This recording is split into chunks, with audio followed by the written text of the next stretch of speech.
What do most Fortune 500 executives have in common? They learned important lessons on the fields and courts of their high school and collegiate sports teams. This is true for both men and women. Ernst & Young found that a whopping 94% of women holding a C-suite position played sports. Their wins and losses shaped their habits and who they would become.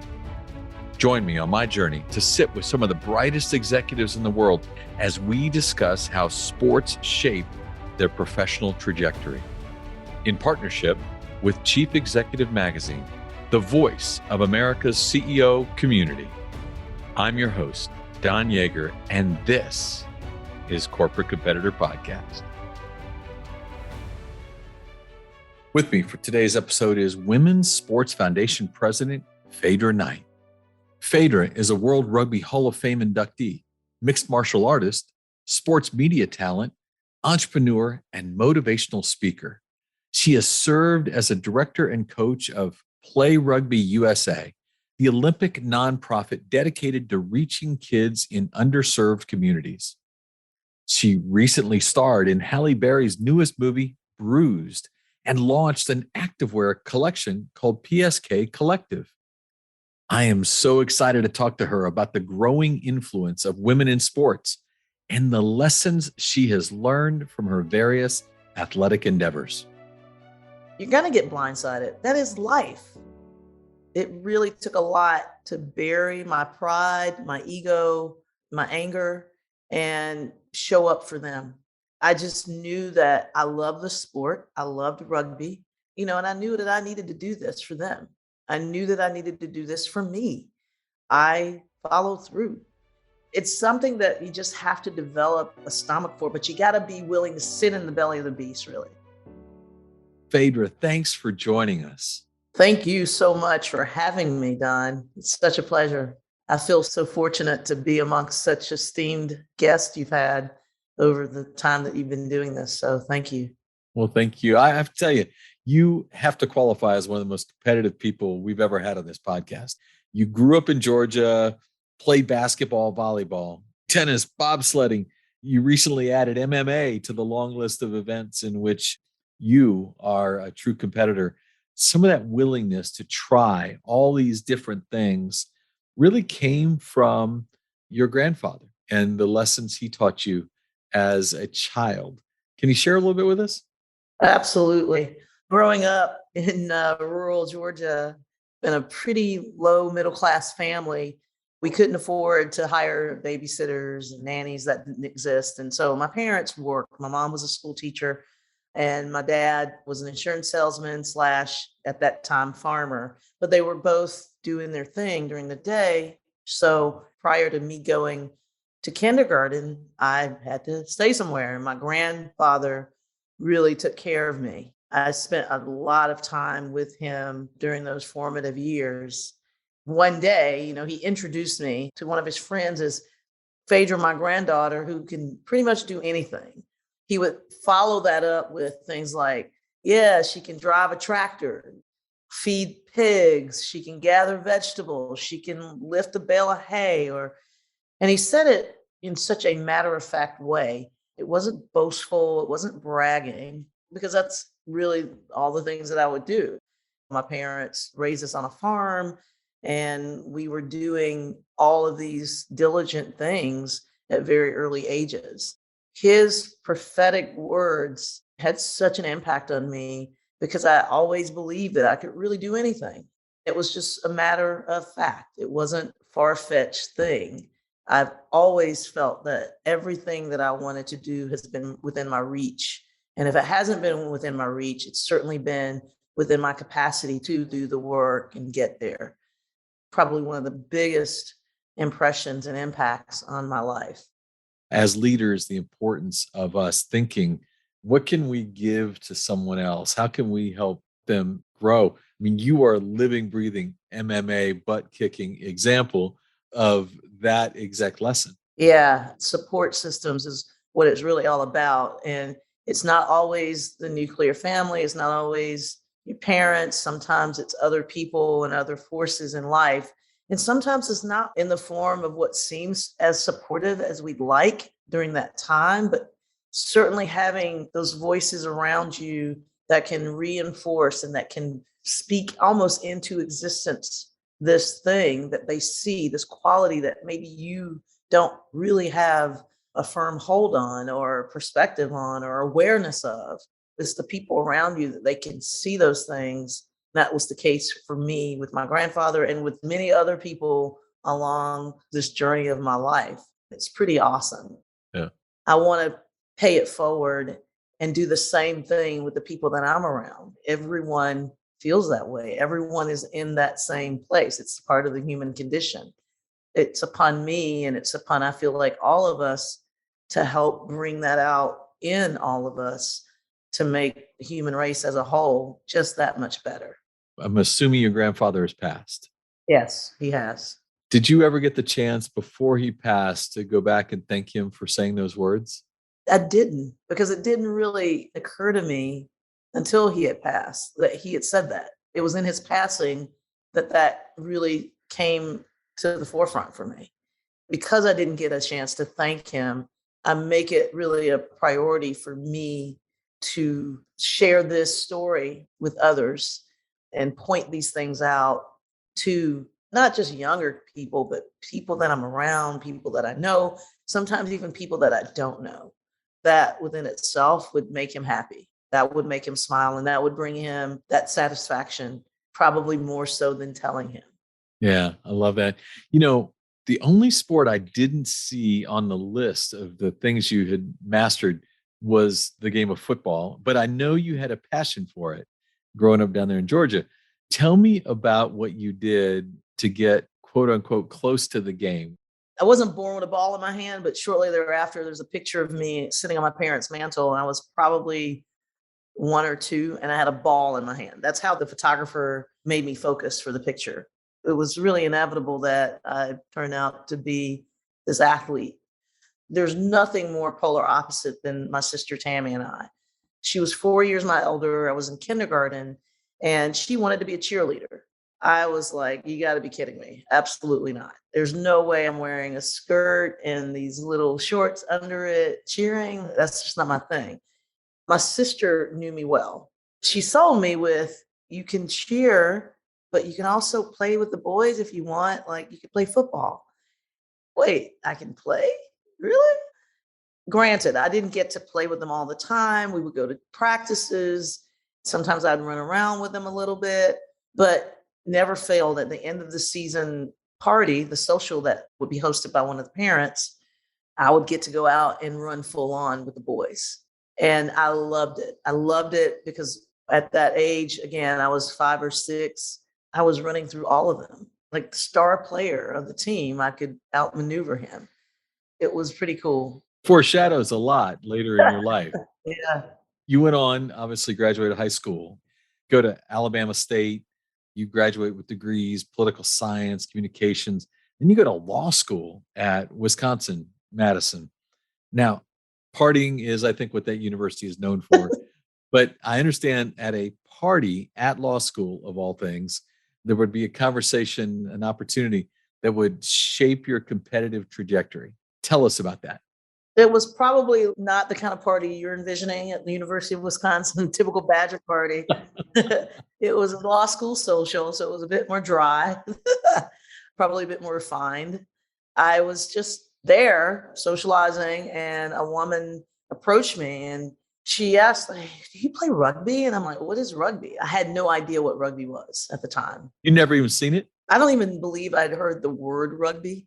And if I had, I wasn't aware. I didn't know it was an apparel thing. I didn't know. I have no idea what that is. And she's like, something like football, soccer, and basketball all mashed up into one. And I remember asking her, well, is it like football in the way that you tackle?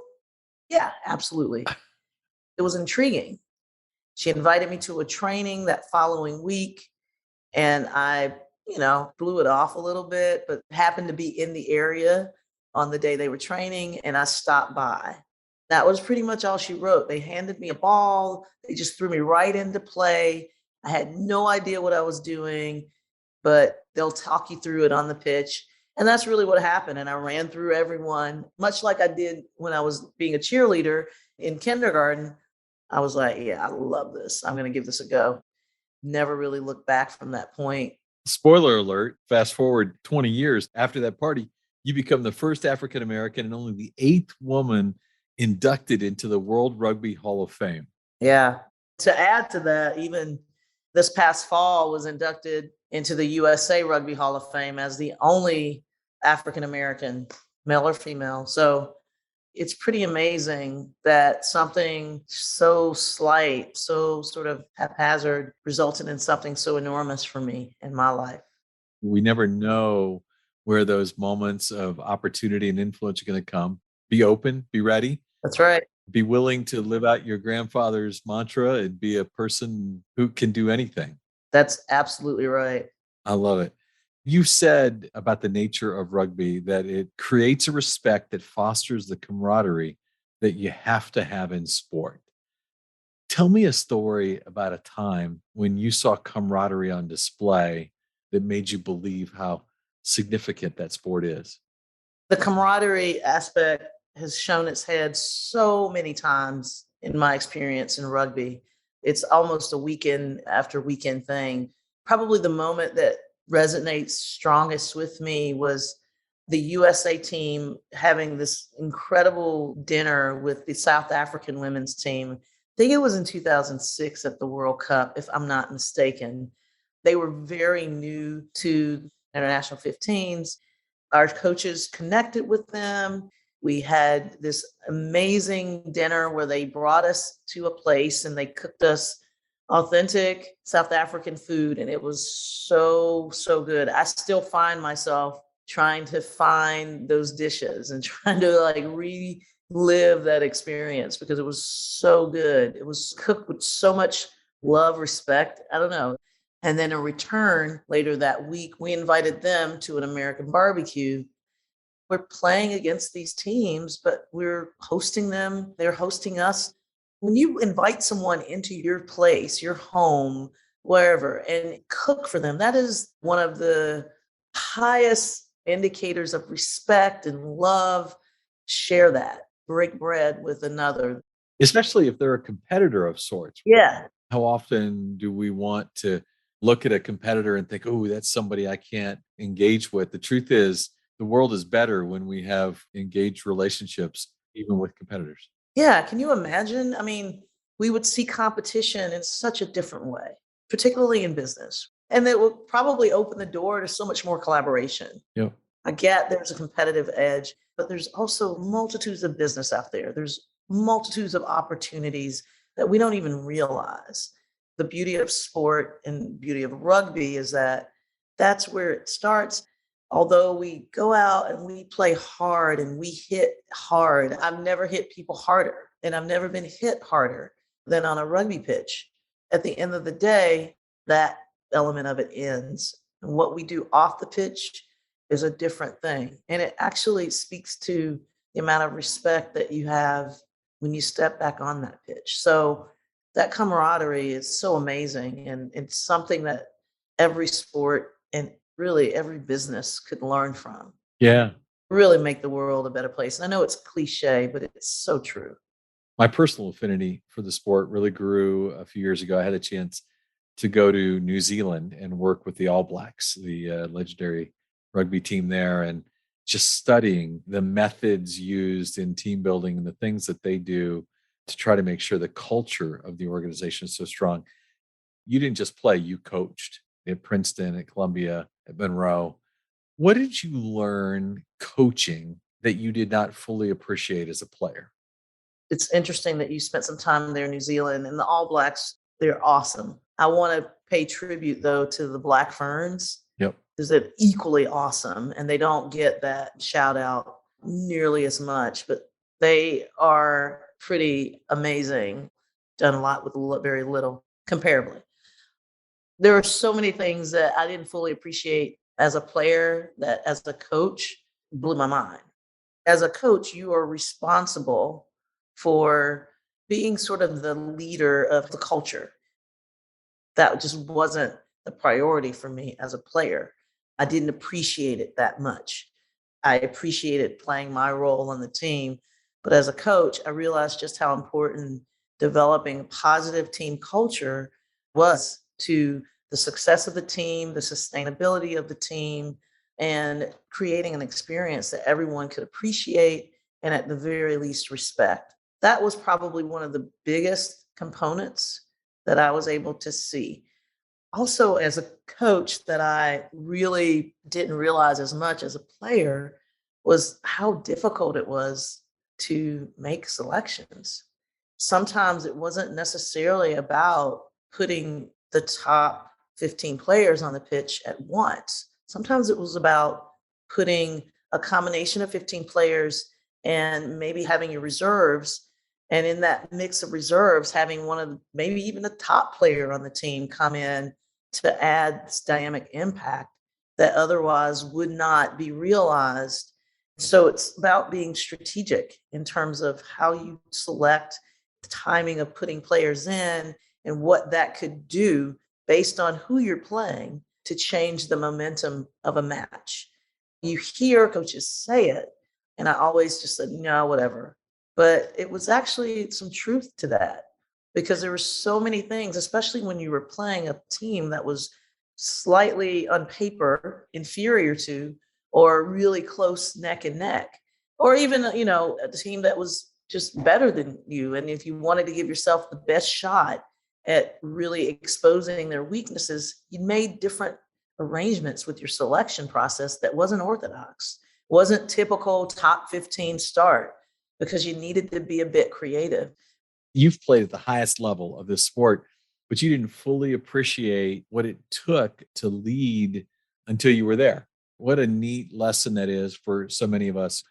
You've worked, and then suddenly you get the opportunity to lead. Yep. During that window of time that you're working, study leadership. What a great takeaway that would be for many of us who are kind of making our way up as we go through time. Absolutely. Shortly after you were named the best rugby player of the decade, pretty awesome, you decided to take up bobsledding. Unfortunately, you did not qualify for the Olympic team. Now, one thing I've learned in these interviews is that nobody teaches us how to cope with both success and cope with failure, especially in back to back moments like that. Here you are, your peak, best player of the decade, and then you try out for a team that you don't make. What can you share about how you went from that rugby mountaintop to not making the bobsled team that maybe some of us might take from your experience? Let's be honest, like when I walked away from the rugby pitch, I felt that it was probably a temporary departure. I knew that I had a very, very tiny chance of making the bobsledding team. I didn't have really much track and field experience. I wasn't a speed athlete, but I wanted to give it a try and I wanted to put myself in a position to utilize every resource that I had access to make it happen. I'm staring that possibility of failure in the face throughout this entire process. I was so optimistic and hopeful that I would make it. I knew I was going to make it. There was a bit of disappointment, obviously, when I didn't. The biggest thing that I had to be okay with was being okay with being disappointed. That was a heartbreaker. But I will tell you, Don, that a bigger heartbreaker for me happened before that, being cut from the 2009 USA Rugby Sevens team. It was the World Cup, the first women's sevens World Cup. I played with that sevens team for 3 years and got selected for every trip, every tour we went on. I was a part of it. Didn't start every match, but I was really an integral part of that team. There were no indicators given to me that I was not going to make that team. And then I go and I play in this tournament in San Diego, which was the final tour, the final hoorah before our sevens team for the World Cup was selected. It was during that time that I found out that I wasn't going to make that team. And it devastated me, devastated me. At the time we were training in Little Rock, Arkansas. So we had to go back there, and I could either have gone home at that point or I could go back and help the remaining squad members prepare for the World Cup. It was a difficult decision for me to make. Right. I still feel emotion from that right now. It's probably something I need to address in therapy, but um, like it's so natural for you to say to yourself, I'm not going back because a bigger part of me wanted to go home. I wanted to go home and bury my head. I was embarrassed, hurt, heartbroken, devastated. This was the most devastating moment I had had in that beautiful rugby career that I had amassed. I went back, I stuck it through. Mm, Of course I did. powerful. I went off the scene for a couple of weeks. I was pretty depressed after that. I was angry, but I allowed myself to kind of feel all those emotions. I just let it go. And I've always been that way. I'm one of those people who clearly wears my feelings on my sleeves, good or bad, but I'm very genuine. It was actually shortly after that time I was named the USA Rugby Player of the Decade. I mean, it was great, but it wasn't enough to change anything. I wish I had known what I knew now back then.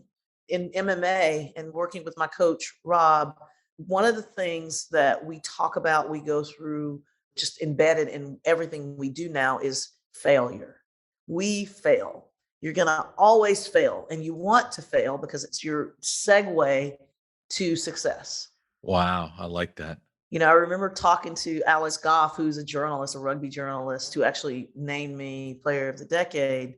And he brought some really positive advice to me. This doesn't define you. This doesn't define your career. This doesn't define who you are as a player. And I took that.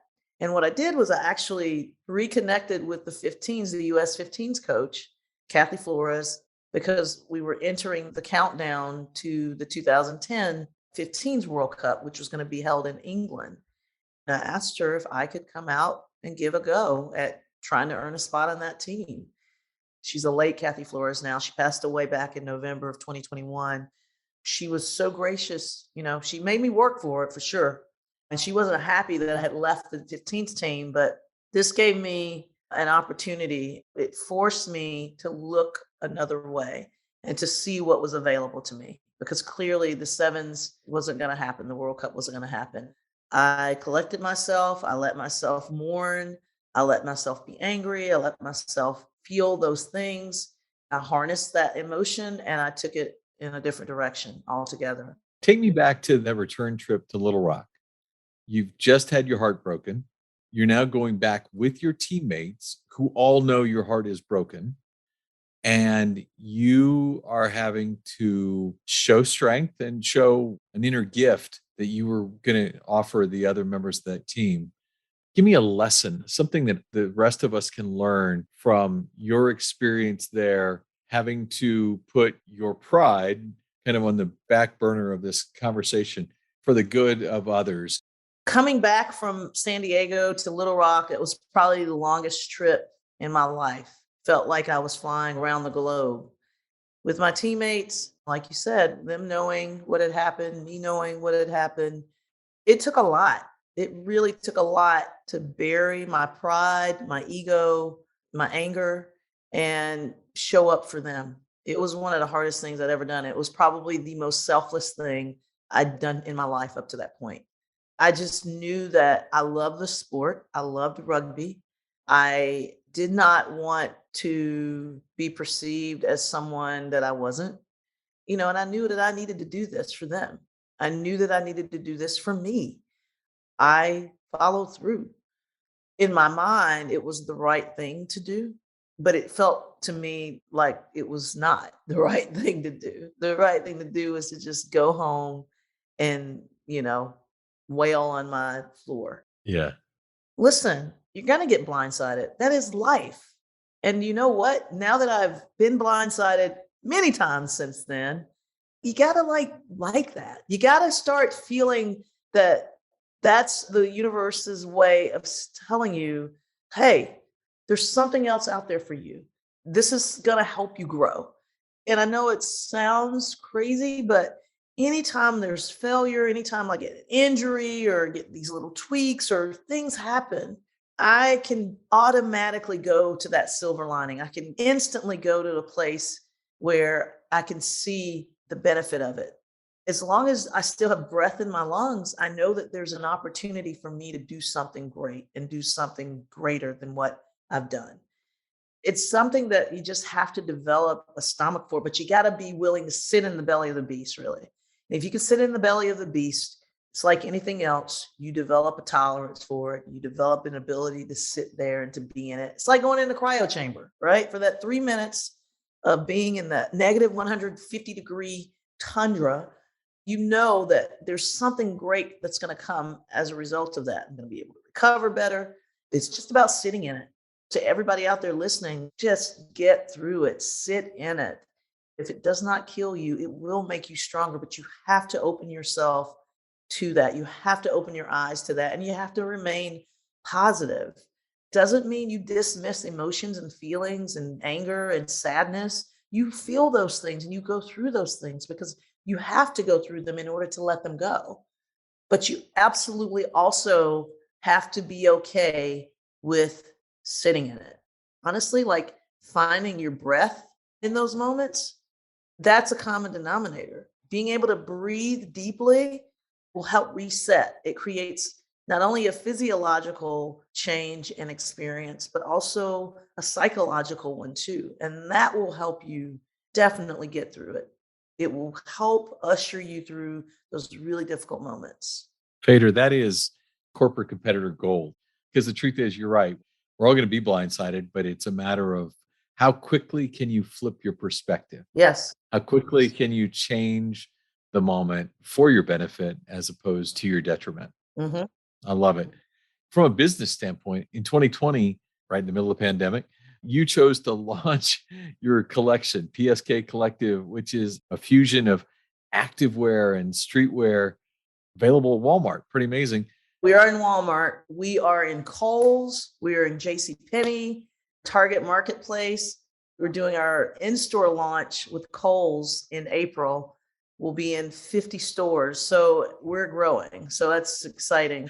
Is there a leadership lesson that you learned in the process of developing and releasing your own clothing wear, that business lesson that you might share with us?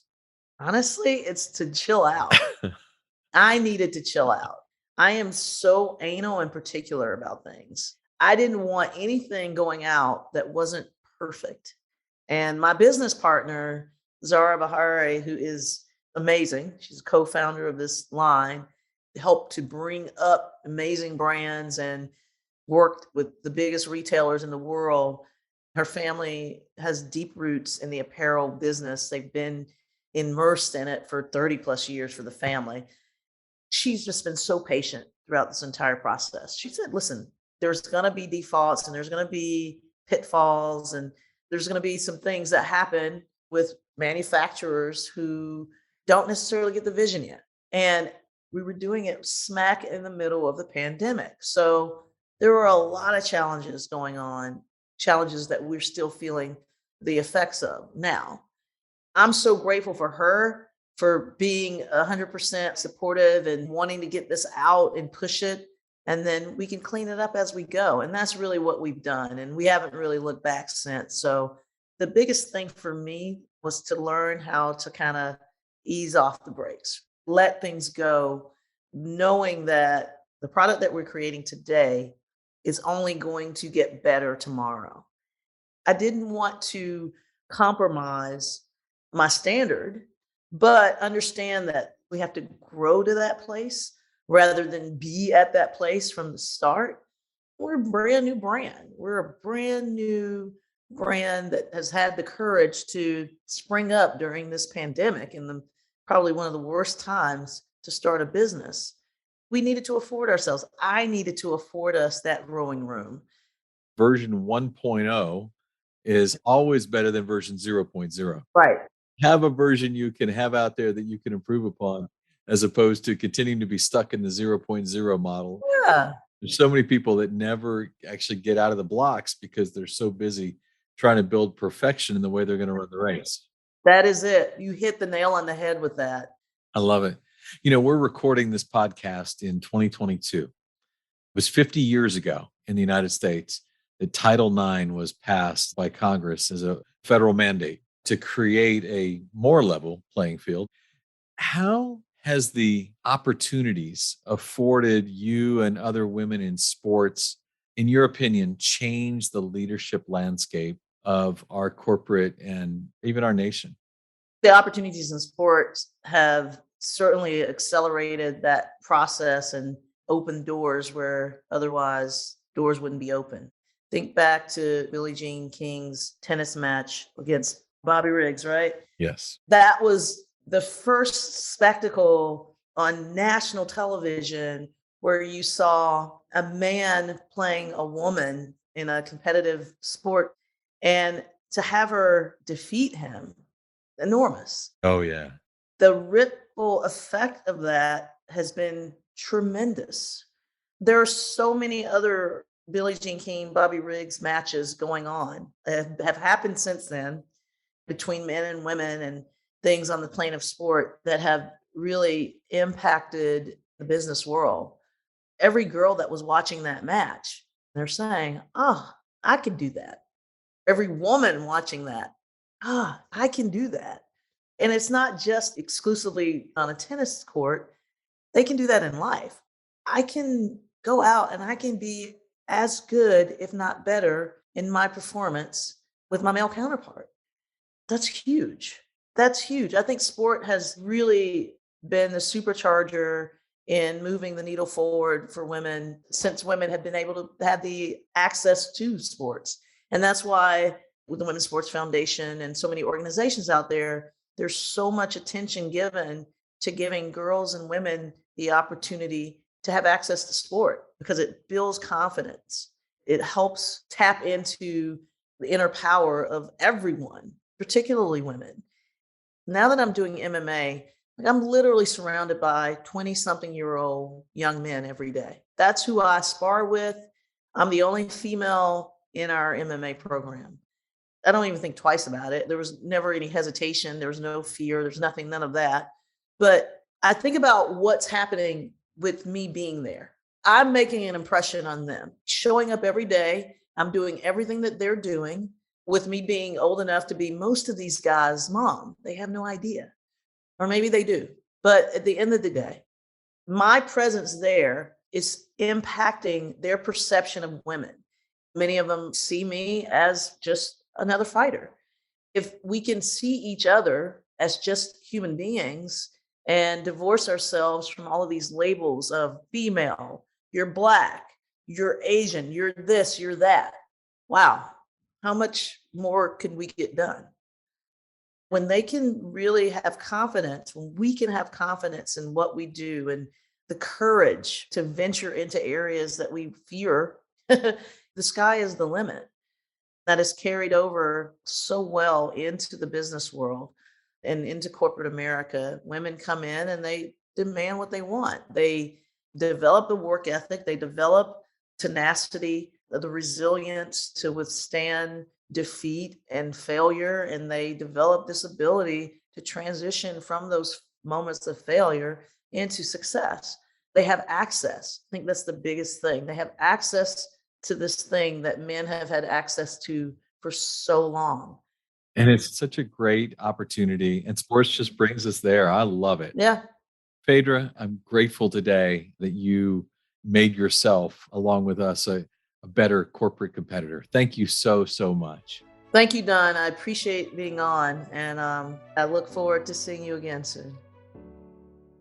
So, those of you who are listening, you didn't get the benefit of the video that I had as I got to watch Phaedra talk about that time in Little Rock, where she had to realize that it was a pivot moment for her. She could go home, which is where she wanted to go after being cut from the team, or she could show up and be the person she told herself she was for her teammates. She obviously chose right. But in that moment, she also learned the lesson of her sporting lifetime. She saw then that in order to find success, you have to like being blindsided. You have to get that it's going to happen. And in those moments, you get to pick left or right, which direction you're going to go. And that choice will define the way others will see you and others will follow you. Go sit in your failure and understand that it is in that moment of failure that becomes your segue to success. What a powerful discussion. What a great way to learn this powerful lesson. The lessons that we gained today on our road to being a better corporate competitor. If you could share one habit, one thing you've done consistently that allowed you to separate yourself from your competitors, what would it be? In my 30-year career, 2,500 of the greatest athletes, coaches, and leaders answered that question for me. This is Don Yeager, who did that that article I was telling you about. Don, Dave Sims with Coach K. How you doing? Hey, Don. How you doing, my man? Great, sir. What they gave to me is what I'm giving to you in my online course, Journey to Greatness.